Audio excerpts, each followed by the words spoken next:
Hello, everyone. On this episode, I'm going to be talking about the video game Shadow of Rome. This came out in 2005, and I've been wanting to play it ever since, and I finally got to.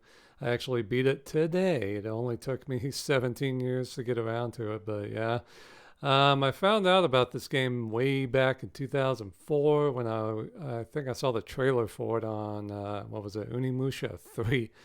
God, that was a lifetime ago. But yeah, the trailer is freaking awesome. I mean, the game looked like it had a pretty cool story, and of course, the setting is in ancient Rome, so fuck yeah. And the story basically deals with the murder of Julius Caesar, and yeah, the trailer just looked cool. I mean, it looked fucking violent as hell. I mean, look at this shit. I mean, you're just cutting guys into pieces. I mean, this was pretty damn crazy for back in 2005 as far as video game violence goes. I mean, dismembering, it wasn't really a new thing. I mean, I remember, what was that game, Rune? I mean, you could fucking cut a guy's arm off and use it as a weapon or his head and stuff. I mean, that was brutal. That was like 2000, I want to say. But yeah, I mean, this just looked crazy. I mean, look at this shit. But yeah, it was worth the wait. It was worth the wait. I got it off of eBay for the PlayStation 2. I think it was only released on the PlayStation 2, if I recall.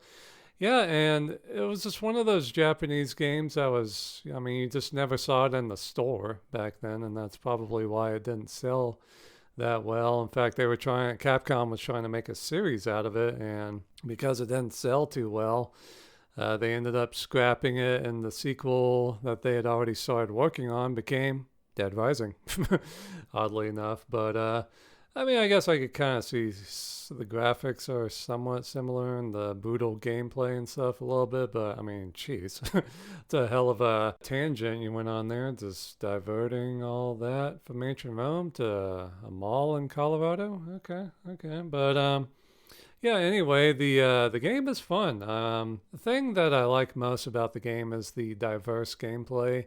You actually get to play as two characters. One, his name is Agrippa, and he's a centurion in the Roman legions.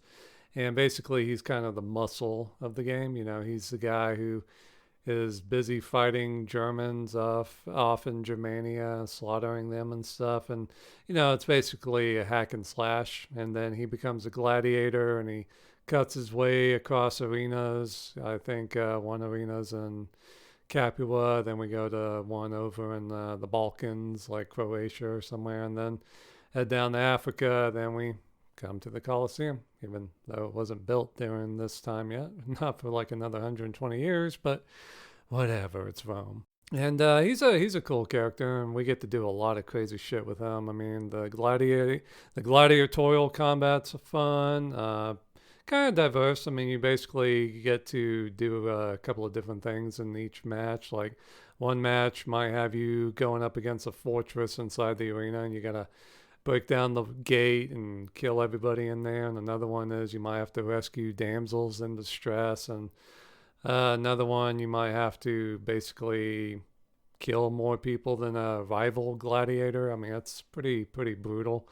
And the gameplay is, you know, typical hack and slash. I mean, your thumb is definitely gonna be hurting after this, but it's fun and satisfying and you know crazy. And then after that, you actually get to go to the Circus Maximus and get to ride chariots and stuff, and that's really fun and crazy. And I can't. I know I did the chariots in Assassin's Creed Origins. I can't remember it enough to compare it to this, but I think this was a little more fun because you could actually attack your fellow charioteers too, like with a spear or a whip, a la Ben Hur. Yeah, so that's pretty fun. And then the other character you get to play as is a young Octavianus, or as he will be known one day as Augustus.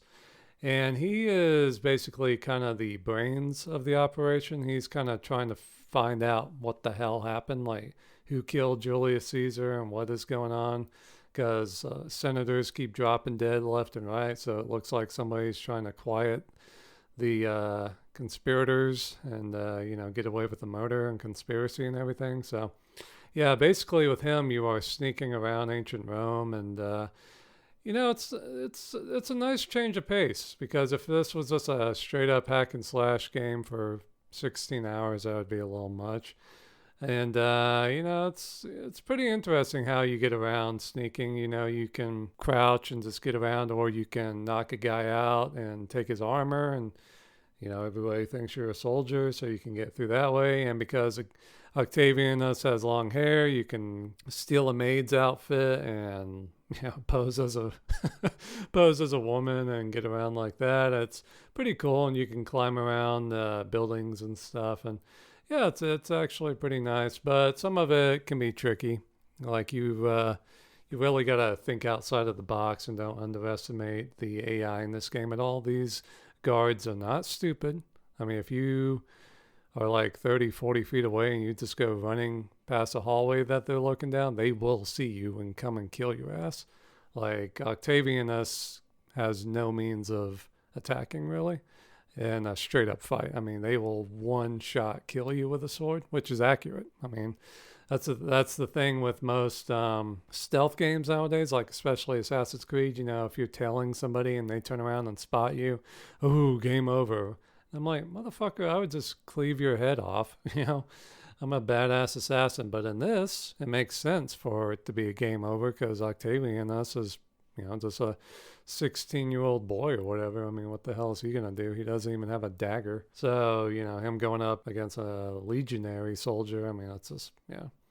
So that makes sense. And, I mean, there's just tons of crazy missions you got to do. Like, there's one level where you're in a basement full of tigers and you have to, like, sneak around there and shit. And it's pretty scary. But, yeah, and, just the gameplay overall is really fun. And the bosses are a pain in the fucking ass, especially near the end. But thankfully, I was able to get through it. And the characters in the game are pretty good. Like Agrippa, I mean, he's okay. He's kind of dumb, though. Like, we get to meet this hot chick, Claudia. God, I love the Japanese. Only they could put that woman in a ancient Rome game. I love it. And yeah, she's really cool, very sweet, and very dangerous. So yeah, she's pretty cool. But I mean, I'm yelling at Agrippa in the cutscenes. I'm like, get her. Like, what are you doing? Like, he never makes a move at all. I'm just like, oh my God. But yeah, a lot of pretty much all the characters in the game are based on real people. I mean, the story isn't historically accurate, like almost at all, but it's pretty cool. I mean, they got Cicero in the game. They got Mark Antony. They got guys that I had never even heard of, like Macanus and Decius Brutus and all these guys. I mean, it's pretty damn accurate as far as the people in the game, but has a look of Koei games. I don't know if you guys have played those, like the Dynasty Warrior games and the Keshin games. It definitely gave me that feel. And yeah, it didn't really feel like a Capcom game. I mean, it really did feel like a Koei game, but that was very nostalgic for me because I was like, oh my God, because I'm so tired with new games nowadays just being, too big, too boring. Just, it's nice going back to a cool linear action game. Like, that was nice. This game is pretty long. I mean, it took me like 16 hours to beat, so yeah. But it was fun, man. It was fun. And the story's pretty good. The script, the spoken script is kind of cringy, It's definitely old school games, especially old school Japanese games. It can be a little, Like, I remember whenever Octavianus runs into somebody, he's always like, are you okay? And I don't know why. They always have him say that. Like, he'll be running into a room with a guy who's got a sword sticking in his stomach, and he's like, are you okay? Like, no, the fucking guy's dying. Like, what? I mean, it's just laughable. But, whoever wrote the script that you actually read, like you're talking to your fellow gladiators in the basement and stuff, and they say some really funny shit. So that was whoever wrote that did a good job. But yeah, I mean, this is a really good game. Unfortunately, I think the only way you could play it is to get it on PlayStation 2. If you still have a PlayStation 2, I still have mine from back in the day, and I got the game off of from eBay and checked it out, and it was really fun. So if you want to do that, check it out. I think it's worth. I mean, I had to pay a good bit for it because it's a rare Japanese game, so But it was definitely worth it. And if you don't want to play it, then I would recommend checking out. I'll put a link in the description of the guy. Some guy did a go through of it on YouTube. I don't know how the hell he got through the game in 8 hours, but good for him. So it took me twice as long, but yeah. And so, yeah, I would recommend you check it out. I think you would enjoy watching it. I mean, the violence in the game is brutal, so I think that would be pretty damn entertaining for you. Nice and violent and just crazy. But anyway, you guys want to check this game out, I would definitely recommend that you do, especially if you are interested in ancient Rome. I think they made the cities look great and the environment feel right. And I mean, the Foro Romano looks great, the Colosseum looks great, and the Circus Maximus. I mean, geez, I don't know if I've ever gotten to do a chariot race in the Circus Maximus in a video game before, so that was very unique. And yeah, I mean, just overall, this is a awesome historical action game, so check it out.